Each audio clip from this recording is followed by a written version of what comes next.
जय श्री राधा कृष्ण।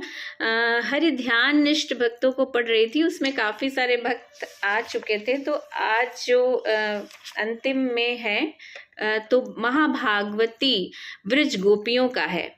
तो मैंने सोचा ये व्रज गोपियों का थोड़ा सा मैं डालती हूँ। हालांकि इनकी भक्ति और इनकी निष्ठा से सब परिचित हैं, पर कुछ तथाकथित लोग जो हैं वो सोचते हैं कि गोपियाँ क्या हैं, आपको नहीं पता। उनके चरण की धूली को भगवान ब्रह्मा, भगवान शंकर और नारद मुनि जैसे जो हैं, मतलब श्रेष्ठ, मतलब जिन्होंने सारे वेदों को पढ़ रखा है, जो सारे अष्ट सिद्धियों के, 9 निधियों के, योगियों के जो राजा हैं, मतलब सबको देने वाले हैं, उन्होंने उनके चरणों की धूली को अपने मस्तक पर धारण किया है।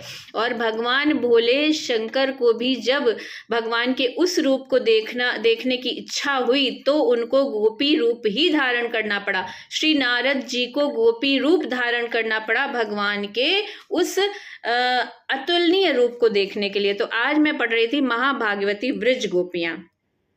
तो इनका जो थोड़ा सा है वो मैं बताती हूँ।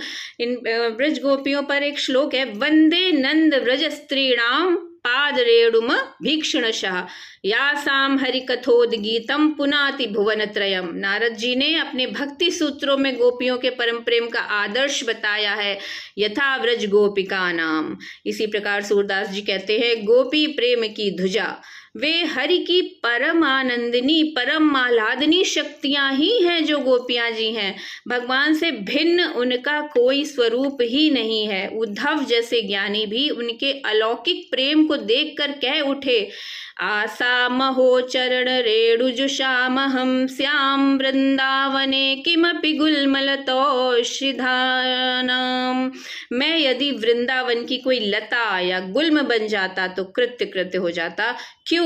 इसलिए कि इन महाभाग्यवती गोपियों के पावन पाद पद्यों की पराग उड़ उड़ कर मेरे ऊपर पड़ती। आहा, जिनकी चरण रेणु को ब्रह्मा आदि देवता तरसते हो, उनके संबंध में कुछ लिखना बड़ी ही धृष्टता है।